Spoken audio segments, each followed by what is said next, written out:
Très chers compatriotes, je prends aujourd'hui la parole en cette période de la célébration de la Nativité afin qu'ensemble, nous ayons à la fois un regard rétrospectif sur 2024 et une projection sur les perspectives de 2025. En cette période des fêtes, porteuse de foi et d'espérance, nous sommes invités à nous rappeler ce qui compte vraiment. Notre unité, notre courage et surtout la richesse inestimable que constitue notre peuple. Dans chaque village, chaque famille et chaque cœur congolais, il y a une flamme qui brûle constamment. C'est la flamme de l'espoir. Dans la souffrance comme dans l'adversité, cette flamme continue de nous guider. Nous avons tout à gagner, à espérer des lendemains meilleurs, de garder la foi malgré tout. Mes très chers compatriotes, nous sommes un peuple résilient. C'est ici l'occasion pour moi de saluer l'engagement et le travail exemplaire de nos héros du quotidien, notamment le personnel soignant qui continue à sauver des vies avec un dévouement admirable, nos enseignants qui forment les générations futures malgré des conditions souvent difficiles, à nos gardiens de la paix qui veillent à la sécurité de nos communautés avec courage et détermination. Votre contribution, en dépit des épreuves que nous avons traversées cette année, est une source d'inspiration pour nous tous. Grâce à vous, notre nation reste debout et avance. Nous vous en sommes profondément reconnaissants. L'année 2024 n'a pas été exempte de difficultés. À l'Est, nos compatriotes sont sous le coup d'une menace existentielle imposée par des forces d'agression.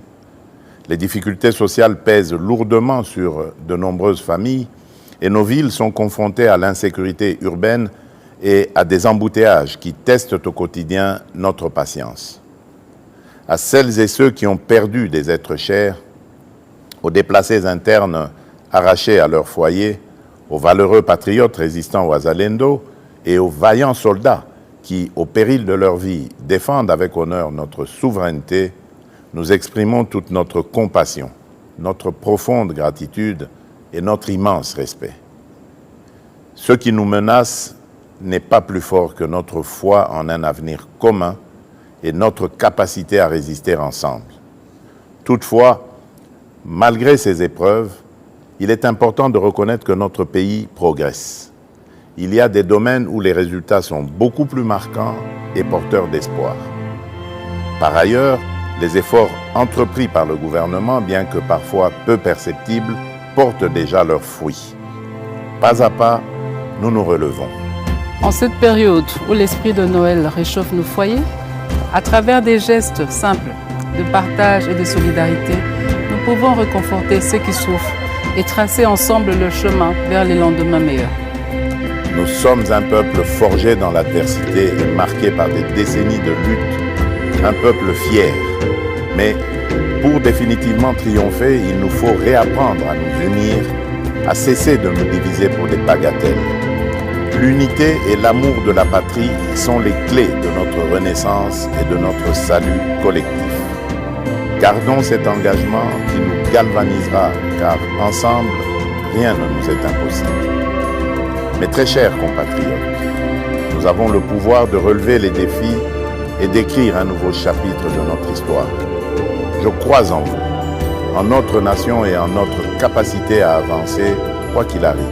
Nous vous souhaitons à toutes et à tous une année 2025 marquée par la paix, la foi, la solidarité, la réussite et la prospérité. Une année de progrès et de renouveau pour notre grande nation. Nzambe apambola bino. Nzambi kalusa kumuna. Mungu ababariki. Nzambi anubenesha. Joyeux Noël et bonne année à toutes et à tous. Que Dieu bénisse la République démocratique du Congo, son peuple et tous ceux qui l'ont choisi comme leur lieu de résidence.